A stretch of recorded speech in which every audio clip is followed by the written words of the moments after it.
जय श्री महाकाल, जय माँ काली। प्रिय साधकों, प्रिय दर्शकों, आप सभी को शमशान से शिवलोक धाम चैनल में स्वागत है। सबसे पहले मित्रों, चैनल को सब्सक्राइब करें, वीडियो को लाइक करें और शेयर करें। जितना भी मेरा शिष्य है, जितना भी मेरा साधक भाई है, जितना भी मेरा दर्शक है, आज सभी भाइयों को आज मारन विद्या सिखाने जा रहा हूँ। बहुत से साधक भाई का कहना था कि गुरुजी मारन विद्या कब सिखाएंगे। सबसे पहले जितना भी मारन विद्या जो भी साधक भाई सीखेगा, सबसे पहले मेरे से गुरु दीक्षा या तंत्र दीक्षा दोनों में से लेना पड़ेगा।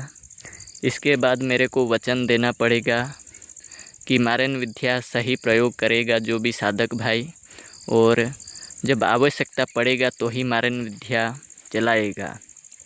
सबसे पहले इसमें 4-5 प्रकार की मारन विद्या है। एक निर्वंश मारन विद्या है, जिसमें वो विद्या सिद्ध करने के बाद आपको ना लड़की होगा या लड़का होगा, दोनों में से कुछ भी नहीं होगा। वो निर्वंश मारन विद्या है। वो जैसे कोई बुजुर्ग होता है, कोई बूढ़ा होता है, वही वो मारन विद्या को सीख सकता है। या बाद में जो ब्रह्मचारी है और जो सन्यासी है, तो वो मारन विद्या ये सीख सकता है। दूसरी मारन विद्या ऐसी है कि केवल और केवल लड़कियां होगी। वो मारन विद्या सिद्ध करने के बाद केवल लड़कियां होगी और लड़का जन्म नहीं हो सकता है, क्योंकि जितना भी लड़का होगा वो मर जाएगा। क्योंकि वो क्या है, एक वंश नहीं चला सकता है, वो लड़कियां जन्म दे सकता है। लड़कियां जीवित रह पाएगी और लड़का मर जाएगा, तो वो एक मारन विद्या अलग है। और तीसरे नंबर की जो मारन विद्या है, जो मरा हुआ खूंट में मारन क्रिया किया जाता है, इसमें तंत्र का प्रयोग किया जाता है और शत्रु के नाम का एक पुतला बनाया जाता है और एक जीवित काले मुर्गी का जो बच्चा होता है, काला बच्चा होता है, तो वो जीवित ही दफन किया जाता है। मरा हुआ एक जो बड़ा सा पेड़ होता है, इसका मरा हुआ खूंट होना चाहिए, ठीक है, जो जड़ होता है, तो जड़ में ही दफन किया जाता है। वहाँ संपूर्ण क्रिया करने के बाद वहाँ पे दफन किया जाता है। हमारे आदिवासी क्षेत्र में वो जितना भी मारन विद्या है वो 7 दिन का प्रोसेस होता है। 7 दिन में जिसके ऊपर यदि मारन चलाया है वो 7 दिन में मर जाएगा। और यदि बच गया किसी भी परिस्थिति में, किसी तांत्रिक ने बचा लिया, तो समझ लो वो शक्ति को आपको फिर से एक लाल कलर का मुर्गा का आपको बलि देना पड़ेगा, अन्यथा वो शक्ति आपको परेशान कर सकती है। और तीसरे नंबर की जो मारन विद्या है, जहाँ पे जो शमशान घाट में मुर्दा को दफन किया जाता है, वहाँ पे आपको काले कलर का जो सरसों होता है, बाद में काले कलर का उड़द होता है, ये दोनों चीज़ को वहाँ से आपको भार के लाना पड़ता है। इसमें 3 दिन वहाँ मुर्दा के सामने आपको ये चीज़ें अभिमंत्रित करके वहाँ पे आपको भोग देकर आना होता है और वहाँ पे दफन करके आना है। मुर्दा के जहाँ दफन होता है वहाँ पे थोड़ा सा गड्ढा खुदाई करके किसी कागज़ में रखकर वो दोनों चीज़ को वहाँ अभिमंत्रित करके वहाँ शक्ति को बोल के आना होता है और वो 3 दिन के बाद वहाँ लेकर आना होता है। इसमें वहाँ पे बहुत सी क्रिया करनी पड़ती है मुर्दा के सामने। मुर्दा को सबसे पहले जगाना पड़ता है वहाँ पे, बाद में जगाने का मंत्र, बाद में वहाँ पे वो काला उड़द और काला सरसों को वहाँ पे रख कर आना होता है। और इसके बाद 3 दिनों के बाद वो निकाल कर लाना होता है। और एक जो पेड़ होता है, वो पेड़ को 7 बार आपको मंत्र मारना है सरसों में और काला उड़द में।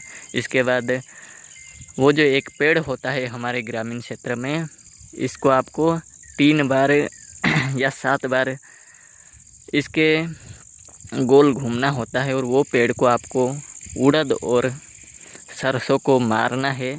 और इसके बाद कुल्हाड़ी से आपको कुल्हाड़ी को 3 टिक्का लगाना होता है और कुल्हाड़ी को आपको 3 टिक्का लगाने के बाद कुल्हाड़ी के ऊपर आपको 2 मंत्र पढ़ना होता है और इसके बाद 3 बार कुल्हाड़ी को वो पेड़ के ऊपर मारना होता है, तोड़ना है, मतलब जो झाड़ होता है इसको तोड़ना है। तो ये 7 दिन में ये भी मारन क्रिया जो होती है वो कंप्लीट हो जाता है। जो भी शत्रु के नाम से वो मारा है तो वो पेड़ में मार दिया है तो वो आदमी वो शत्रु मर जाएगा। और चौथे नंबर की जो ऐसी मारन विद्या है मसान द्वारा, इसमें बाण मारा जाता है। सबसे पहले ये भी 7 दिन में सिद्धि होता है। जितना भी मारन विद्या है ये 7 दिन का प्रोसेस होता है।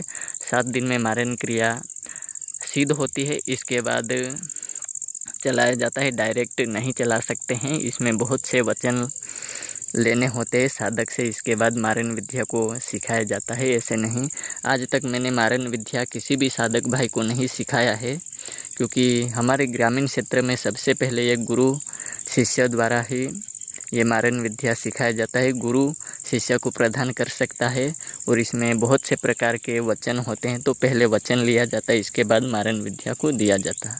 तो इसके बाद जितना भी ये विद्या होती है तो ये सिखाने के बाद वो सबसे पहले मुर्गा या बाद में ऐसा बलि के रूप में देना पड़ेगा, या बाद में जो हमारे उधर जो बकरी होती है तो बकरी को आपको फर्स्ट बार देना पड़ेगा, मुर्गा या बकरी को। इसके बाद ये मारन विद्या सिद्ध हो जाती है इसको। और हमारे ग्रामीण क्षेत्र में तो ऐसे छोटे बच्चे को बलि के रूप में दे देते हैं ये मारन क्रिया जब सीखते हैं तो। लेकिन ऐसा नहीं करना है, आपको देना पड़ेगा बकरा या एक मुर्गी का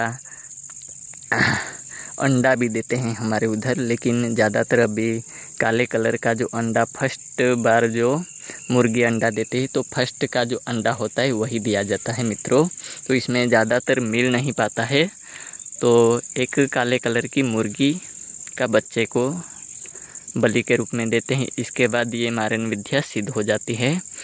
और ये जो मसान द्वारा यदि बाण मार के यदि आपको मारन क्रिया करना है तो वो भी विद्या हमारे पास मौजूद है, उपलब्ध है। तो ये जितना भी मारन विद्या हमारे पास से जो भी साधक भाई सीखना चाहता है तो जल्द से जल्द संपर्क कर सकता है। सबसे पहले तंत्र दीक्षा और गुरु दीक्षा जो भी साधक भाई लेगा उसी को ये मारन विद्या हम सिखाएंगे और प्रदान करेंगे।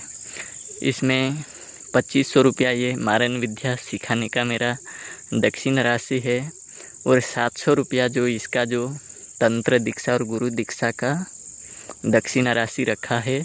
और ये मारन विद्या गारंटी है, 100% गारंटी के साथ हम सिखाएंगे और 100% यह मारन विद्या काम आता है और चलता है। लेकिन यह मारन विद्या सीखने के बाद यदि ऐसी 2 जो विद्या है वो निर्वंश में आती है, इसका वंश आगे नहीं बढ़ पाता है, तो वो सोच समझ के जितना भी मारन विद्या सीखेगा तो सोच समझ करके सीखना है। क्योंकि दूसरा जो मसान द्वारा होती है, बाण मार के होती है, तो वो इसमें किसी भी प्रकार का नहीं है। लेकिन इसमें आपको सबसे पहले बलि के रूप में बकरे का बच्चे को दे सकते हैं, या बाद में एक काले कलर का जो मुर्गी होती है इसका बच्चा को दे सकते हैं। ऐसे करके आप ये मारन विद्या को सिद्ध कर सकते हैं। तो जितना भी साधक भाई मारन विद्या सीखना चाहता है तो मेरे से जल्द फ़ोन के माध्यम से संपर्क कर सकता है या व्हाट्सएप के माध्यम से संपर्क कर सकता है। और जय श्री महाकाल, जय माँ काली।